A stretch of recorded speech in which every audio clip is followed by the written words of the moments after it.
The views and opinions expressed on the following program are those of the host and guests and do not necessarily represent those of any organization, including One Generation Away. America is free. Freedom of speech, freedom of religion, freedom of enterprise, and freedom is special and rare. This is Liberty Nation with Mark Angelides, a production of LibertyNation.com, going after what the politicians really mean and making it all clear.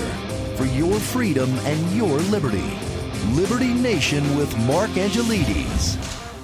President Joe Biden says he's definitely running in 2024, and former President Trump appears to be outpolling Biden in 5 crucial swing states. Is America ready for 2 presidents to go head-to-head in electoral battle? Well, one thing's for sure. The media have already made up their minds. But is it all one big fake-out? In this age of theatrics and posturing, we have to wonder just how much of what we see is true determination versus spin and game theory. And on this week's episode, we'll be figuring the odds and peeking behind the political curtain to determine just that. Welcome to Liberty Nation Radio here on the Radio America Network. I'm your host, Mark Angelides. On today's show, we're looking into Biden's debacle on soaring gas prices, the twisting macabre that is the 2024 presidential election, constitutional sanctuary cities, and the issue of a crippled justice system, plus a whole lot more. I'd like to say a special hello to our listeners on KQDI on 1450 AM and 97.5 FM out of Great Falls, Montana. We really appreciate you.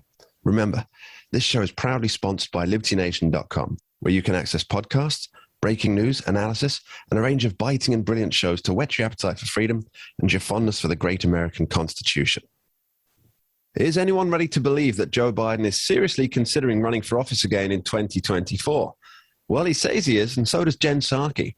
But is it all just smoke and mirrors to avoid an early exit from the White House and leave a deeply unpopular Kamala Harris fighting for a Democrat win when Americans go to the polls? And what of former President Donald Trump? Where does he fall in all this? Well, to answer these questions, we're joined by longtime host of Liberty Nation Radio and senior political analyst over at LibertyNation.com, Mr. Tim Donner. Welcome back, Tim.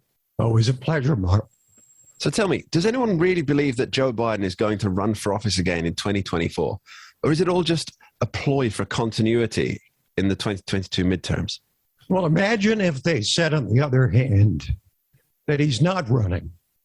I mean, imagine the firestorm that it would create. Even though it wouldn't be surprising to anybody that's paying attention to his cognitive decline, which is there for all the world to see, they couldn't see it during the campaign because he was hidden in a basement. But they can certainly see it now, and it's extremely damaging that they've made a deal with the devil. They put in a guy who is way past his prime to be generous, and a woman who is deeply unpopular, to the point that she couldn't even make it into the first primary in her own presidential run. And yet they have to say that he's running again in 2024, I think, Mark, for the sake of stability. I mean, what does it say if he does run again? I mean, what statement does it make about the Democratic Party that they can't find anybody other than an 82-year-old relic to represent their party? Well, what does it say if he doesn't run? It says that he shouldn't be president. You know, most presidents, Mark, they want to have an 8-year legacy. Biden is a placeholder, but he can't admit it. He's got time to recover from this deep hole that he's in, but not much. And the social welfare bill he's trying to pass is less and less popular with each passing day and each rising tick in inflation. So he's in a terrible spot, and nevertheless, he has to, for the sake of stability, say 2024, sure, I'm in. Why wouldn't I be? Speaking of that inflation, Janet Yellen, in all her predictive brilliance, said that it should be over by the midterms. What a coincidence. Well, you know, the markets certainly respect impending elections, Mark. Absolutely, absolutely. So speaking of Kamala Harris, now, the smart money is still on her for being the nominee in 2024, at least according to the betting odds, because, as you point out, to do otherwise would show that, initially, that making her the vice president in the first place was a major mistake, likely driven by, let's call it, race-based ideology. Now, are Democrats in for a tough time after the midterms trying to extricate themselves from this situation and from this deal with the devil they've made with Joe Biden and Kamala Harris? Well, Kamala Harris is at an all-time record low approval for vice president. I mean, she makes Biden look popular. By contrast, she's at about 28%. He's in the 35 to 40% range. But the good news for Kamala, Mark, is there's nobody else. By default, she is the front runner for 2024 because most of the other people that ran like her to either disgrace themselves or devalued their political currency, people like Elizabeth Warren, Amy Klobuchar, Cory Booker, Julian Castro, these people went down and out. They devalued themselves to the point where they're not going to be taken seriously in 2024 because of their performance in 2020. So who else is there? Pete Buttigieg, I guess. He certainly doesn't seem sort of presidential timber, if you know what I mean. He's a meat. Well, if he fixes those racist roads that we're all driving on, you know. Yeah, well, you know, I suppose that's the best they've got right now, but I'll still go back to Gavin Newsom. I think the California governor is lurking in the shadows, ready to pounce on what's sure to be an incredibly weak field in 2024. Do you think that'll be a wide field like they had in 2020, or do you think it will be down to just a few serious contenders? I think a few serious contenders because there really isn't anybody else who has established themselves as ready for prime time. I mean, it's the years when Obama was president that's coming back to haunt them, Mark, because while he won 2 resounding victories for president, his party lost over 1,000 seats across the country in state and local and even federal positions.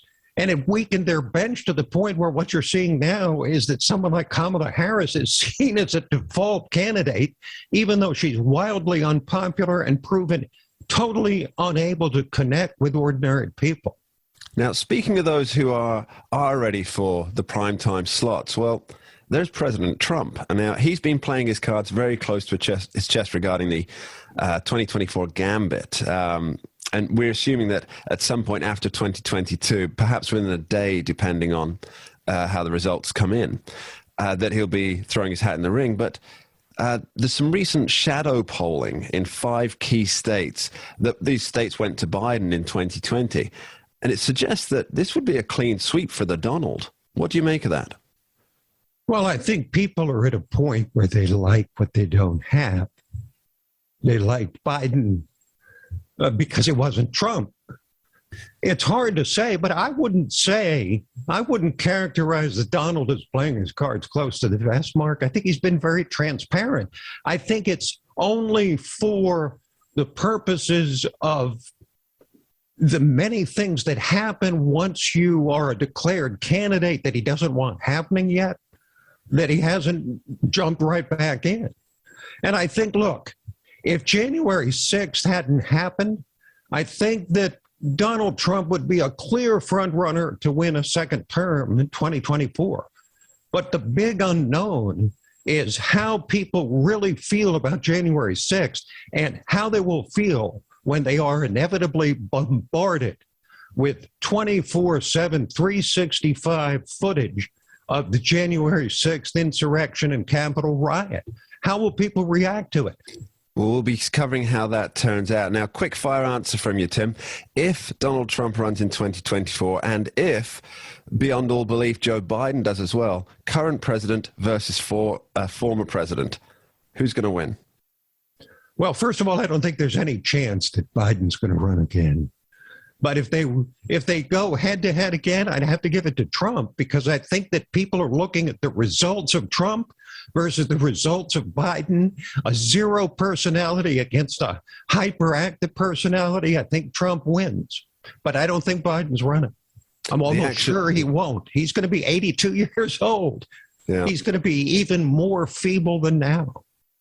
Well, the action always follows the action. Tim Donner, thank you ever so much. Love it. Love it. Thanks, Mark. You're listening to Liberty Nation Radio. Later in the show, we're going to be asking why legally trained politicos are calling for federal charges against Kyle Rittenhouse. But right after this short break, we're back with national columnist Sarah Cowgill to discuss constitutional sanctuary cities.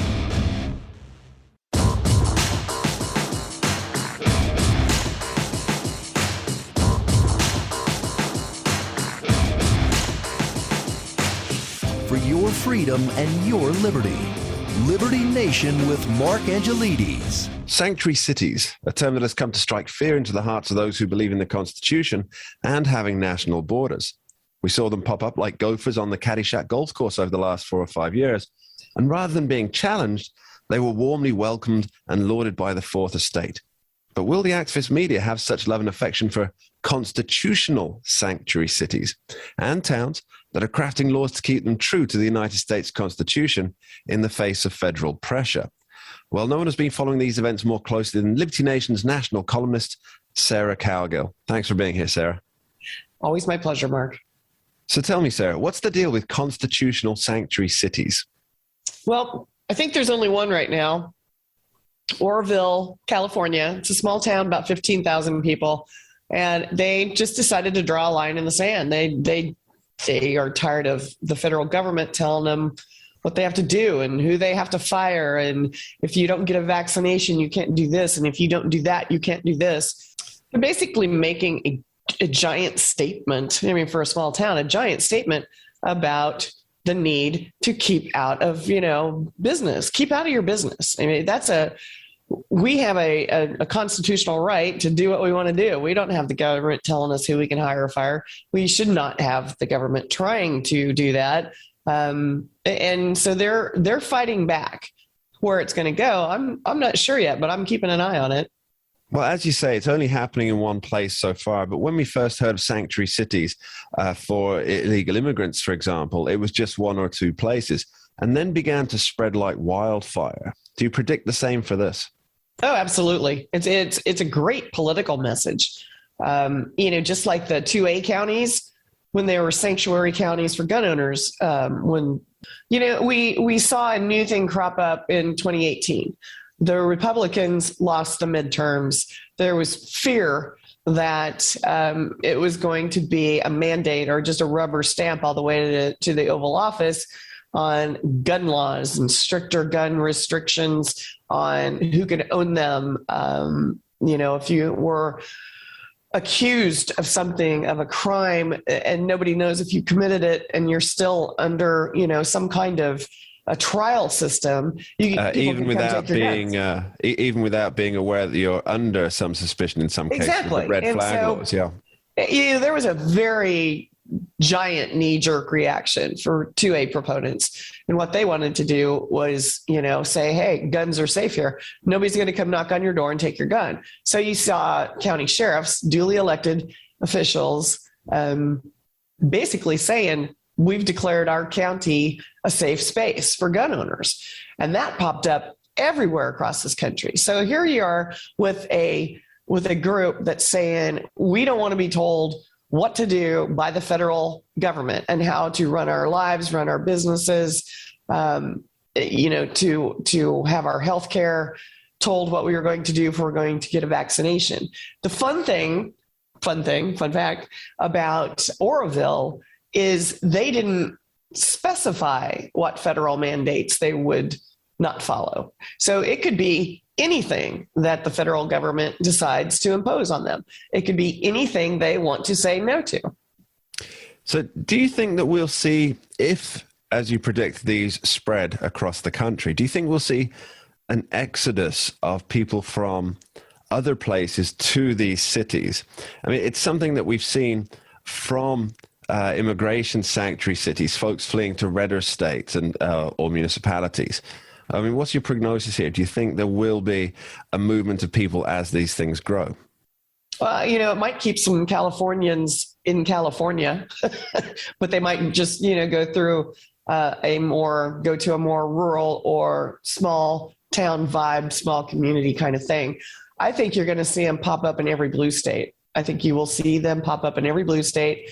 And whether or not they have any ability to, flip the bird to the federal government, remains to be seen. I'm not a constitutional lawyer. That's a Scott Cosenza Esquire question that I just asked myself. But, I do think that you will see them take over, popping up, taking over, making statements, because it's a great political statement, whether or not very they much can a enforce political it. campaigning statement as well.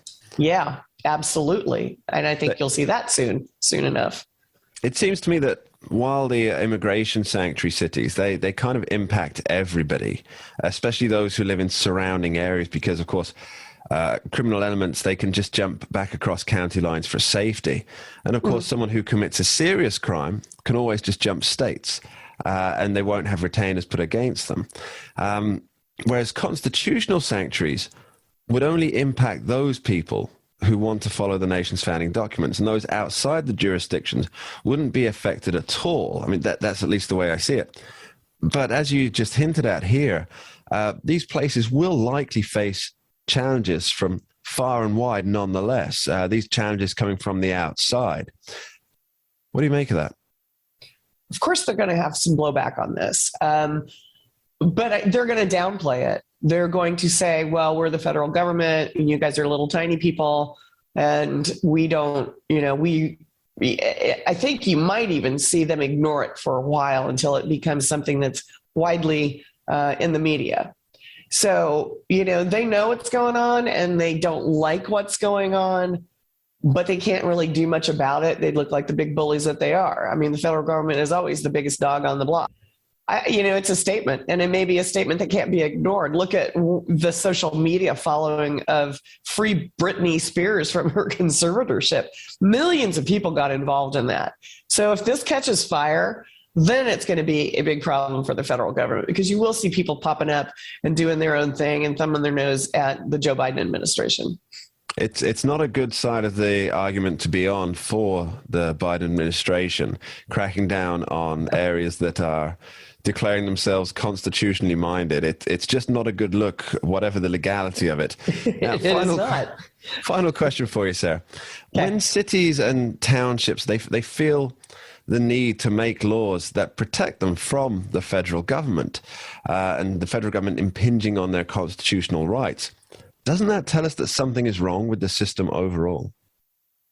Yes, absolutely. Something's been wrong with the system overall for a while, and it's just continually, gradually, inching that boiling point. So I think, yes, all of these little things that are cropping up, the sanctuary here, the this, the that, the constitutional republic cities that are sure to follow Orville, yes, that definitely says we don't like what's going on, and we're going to make noise about it until we get this government back under the people's control. It's not. And we are a government for the people, by the people. And right now it's not for the people and it's by the government. And Sarah Cowgill, we'll leave it on that note. Thank you ever so much. Okay. Thank you, Mark. Good to see you.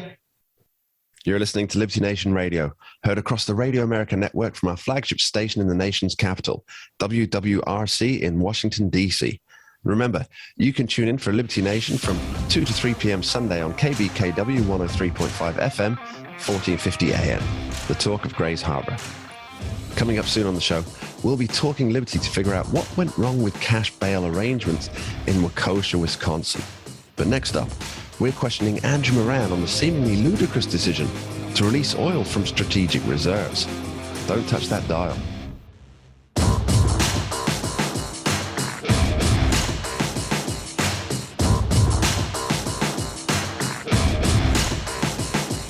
America is free. Freedom of speech, freedom of religion, freedom of enterprise, and freedom is special and rare. This is Liberty Nation with Mark Angelides, a production of LibertyNation.com, going after what the politicians really mean and making it all clear for your freedom and your liberty. Liberty Nation with Mark Angelides. Einstein said that the definition of insanity was doing the same thing again and again and expecting different results. Well, it seems someone should inform President Joe Biden of this tried and tested adage. While the United States dwells in the quagmires of inflation, he's once again opted for a more of the same strategy by reappointing Jerome Powell as head of the Federal Reserve and with a progressive kicker to boot. Neil Brainard will be the vice chair of the central bank, an out-and-out progressive no less. Add to this plans to release oil from the strategic petroleum reserves, and we may have a recipe for disaster. Well, we're joined by economist and author Mr. Andrew Moran to figure out if this is a brilliant strategy or just more banging one's head against the wall. Thanks for being here, Andrew. Thank you for having me. So the decision to put Powell back in the Fed and Brainard at the central bank, what's the thinking behind this? Well, when it comes to Jerome Powell, I think it's more about continuity. Now that the Federal Reserve is trimming its stimulus and relief programs, mainly the $15 a month in asset buying in the part of the pandemic era QE program, the idea is that since Powell started it, that he should end it as well. And this is something that the markets have cheered. They cheered when the announcement was made. When they did it before the opening bell, and the markets were happy about that because it creates a level of certainty now. You're not going to have a wild card like Brainard running monetary policy and then changing things around. So they like that. When it comes to Brainard, I think it's more of a case of appeasing the progressives. She is a Democrat, yes, but most importantly, her policies are in line with folks like the Squad. They were championing her appointment to the head of the Fed. She likes interventions. She likes the idea that the Fed should include climate change in its mandate. She likes CBDCs. So she's an all-around interventionist, more of the same, more of progressive thinking. Even if Powell and Brainard were not chosen, that another interventionist would have been appointed to the head of the Fed. That's just the way it goes in politics, whether it's a Republican administration or a Democratic administration. Keynesians only need apply.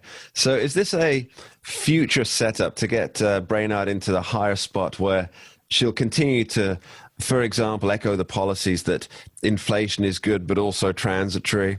Or is it perhaps a way of ensuring that Biden's legacy isn't tarnished by an abrupt volte-face further down the line with a new head?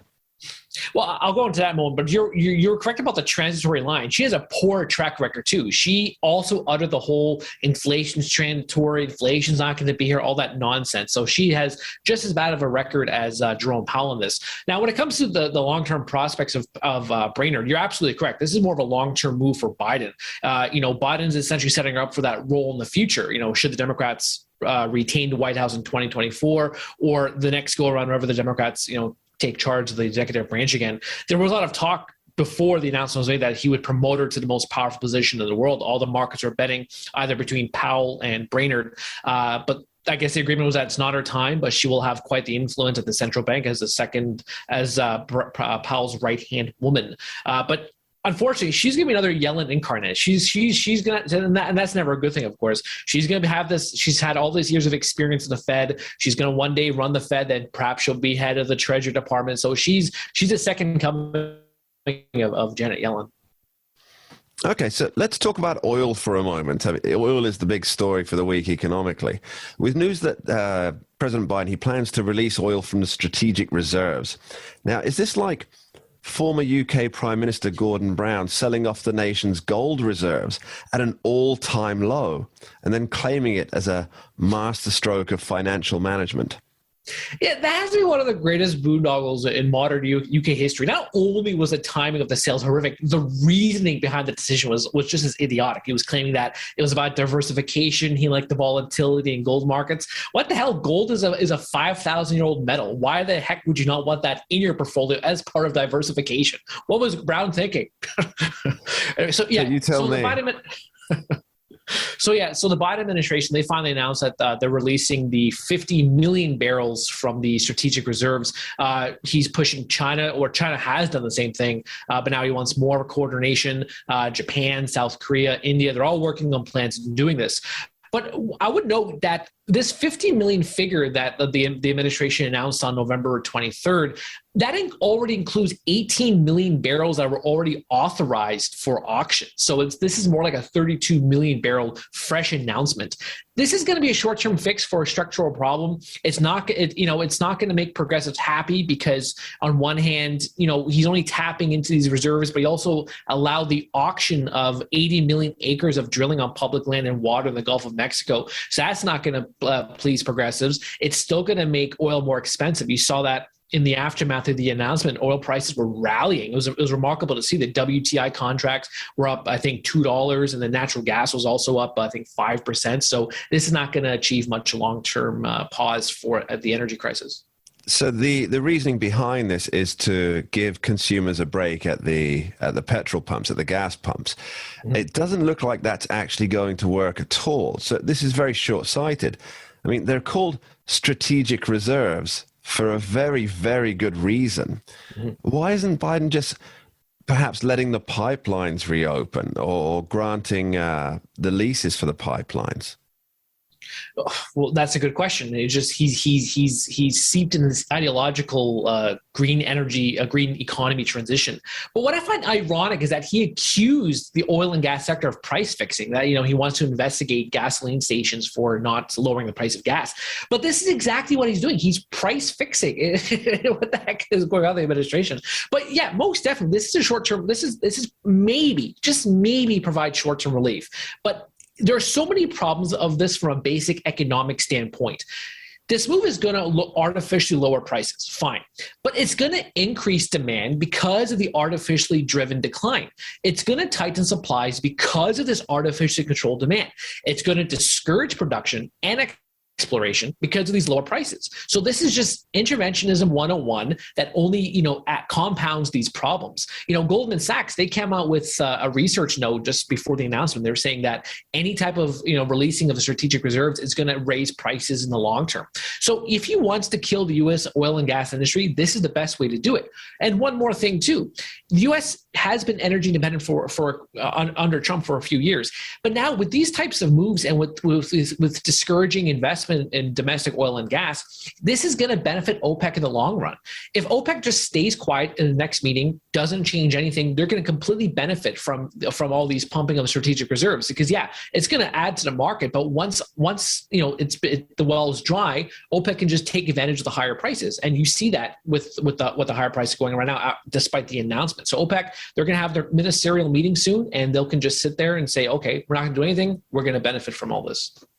So final question for you, Andrew. Now, the president recently said that the people have more disposable income than ever before, even adjusting for inflation. That sounds good, right? But is there some devilment in the detail? No, I was looking at the Bureau of Economic Analysis data on personal disposable income.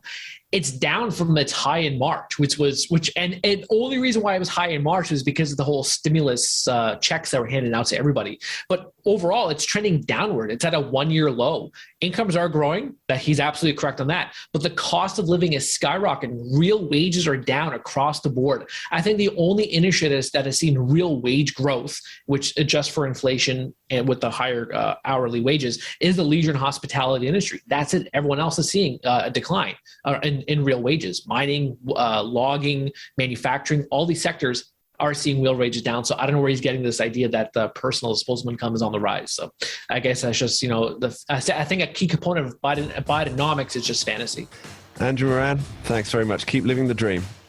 Will Kyle Rittenhouse face federal charges? And what went wrong in Waukesha, Wisconsin that led to the tragic deaths of 6 folks? We'll be right back.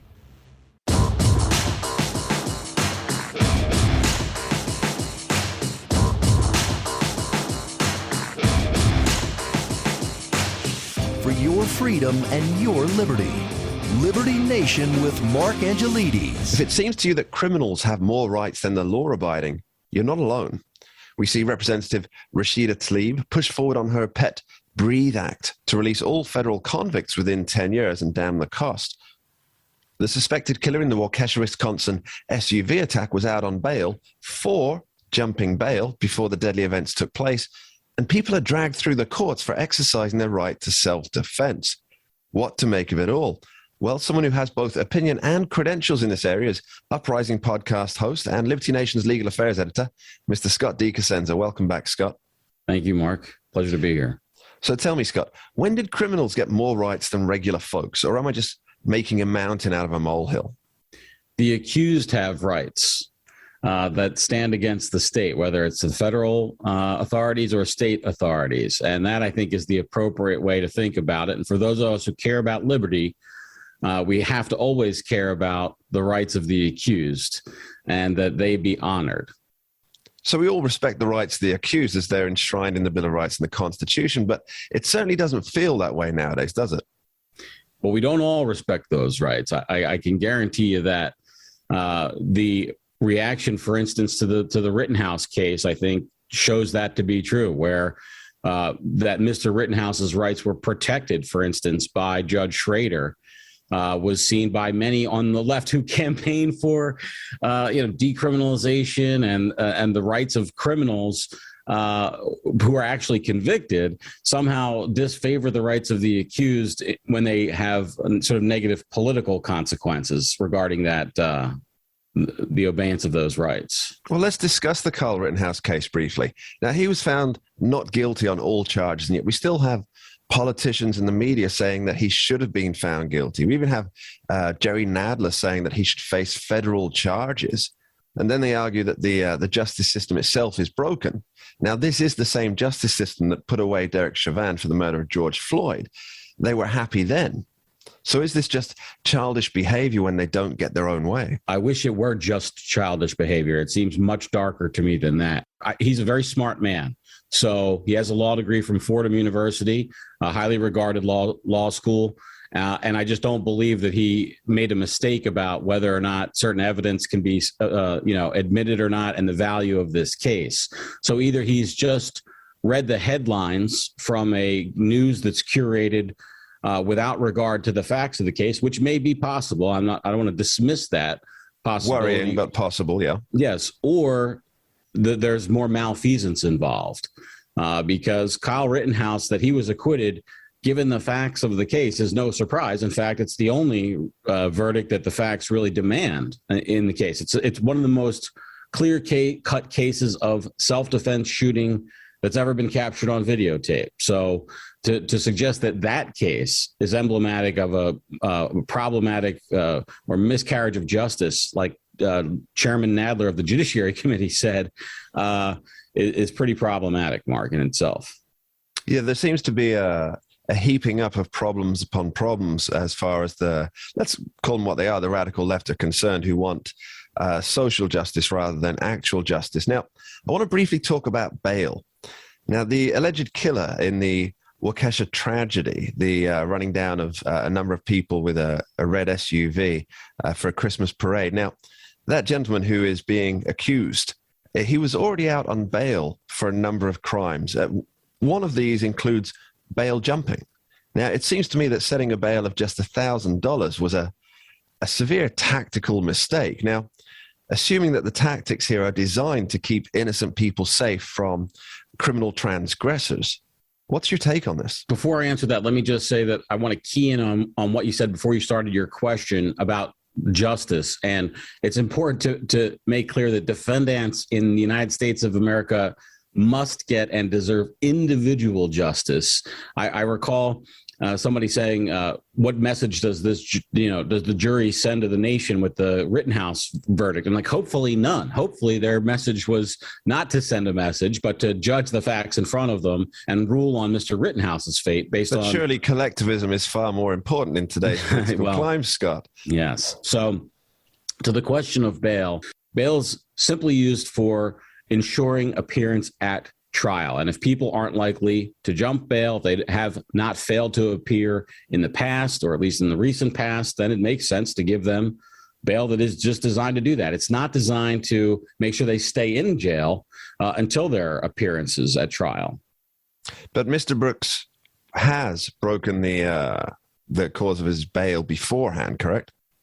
Mark, I looked into this when his name became public, and it seemed to me that he was out in large part because of the failure of the system to be able to timely process his case because of the coronavirus shutdown.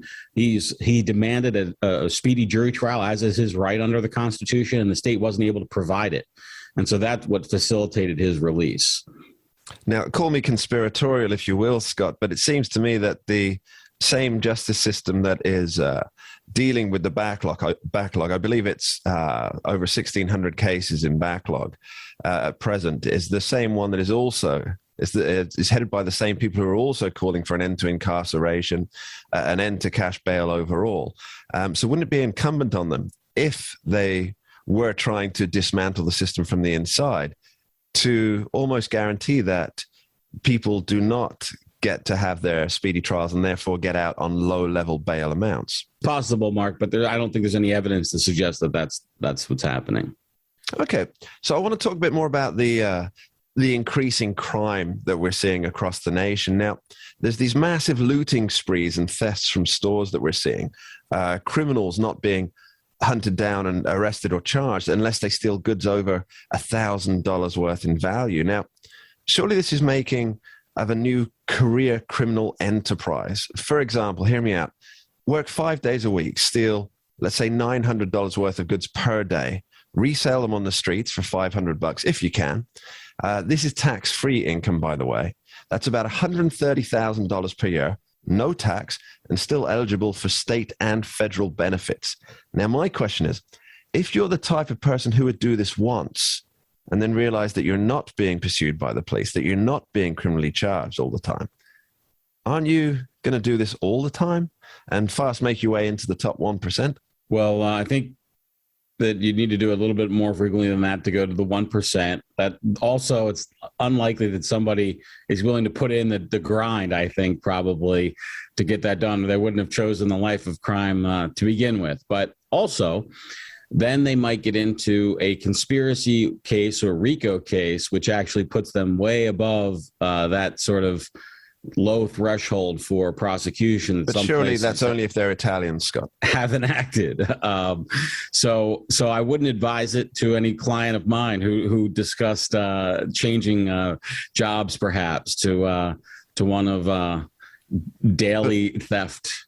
But what message does this send? That's my question. That people are not being prosecuted for the theft of goods up to $1,000. Yeah, well, that's the society's value. In that place, and they're free to make a change. I think we see a lot of people voting with their feet and getting out of places like that because they can't convince their neighbors that that's an unacceptable policy, or they've given up on it. So they're going to go ahead and, like I said, vote with their feet, and that's appropriate. But it's also appropriate for people who live in a place if they don't want the police arresting folks for. It does take a lot of resources to arrest someone and process them, and it's impactful on the person who is arrested. So I think we would all agree. Well, maybe we wouldn't all agree, but I wouldn't like to see that done for something that's valued in a few dollars value, for instance, because of the cost involved, right? So if somebody steals a candy bar, we don't want to have the custodial arrest instituted because of the cost of that custodial arrest. But at the same time, when it escalates from a candy bar to an entire Louis Vuitton store inventory, well, that's a crisis, right? So where the line should be drawn between those two is up for each society to draw itself. And we will leave you on that Jean Valjean, prisoner 24601 conundrum. Scott Cosenza, thank you ever so much. Cheers, Mark. Thank you. And that's about it for this week on Liberty Nation Radio. I want to thank our guests, Tim Donner, Sarah Cowgill, and Andrew Moran, and of course our constitutional quarterback, Scott Cosenza. And most of all, as always, my sincerest thanks to you, the listener, for being here and taking part. I'll leave you with my parting shot for the day. It seems that despite the oft-worthy admonishment about being an armchair general, this president, this administration, and this Congress cannot put a step right.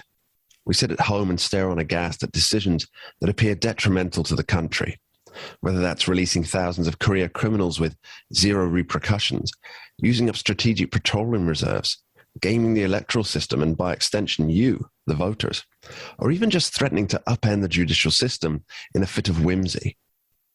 I'll remind you of what James Bond author Ian Fleming wrote. Once is happenstance, twice is coincidence, 3 times is enemy action. Hyperbolic? Maybe, but when we consider that every failed decision and, quote, unintended consequence, unquote, has been espied as leading to inevitable catastrophe, and that in the end proves true, it seems that there is a greater game taking place. One in which the tenets of the United States of America, once thought so strong, must first be destabilized. What better way to say we need criminal justice reform than to undermine that very system? What better way to push towards nothing but green energy than to make fuel prices so unaffordable that the public clamor for wind and solar initiatives? Perhaps it's time to ask if this administration is determined to build back better by first destroying what is already in place. Thanks for listening.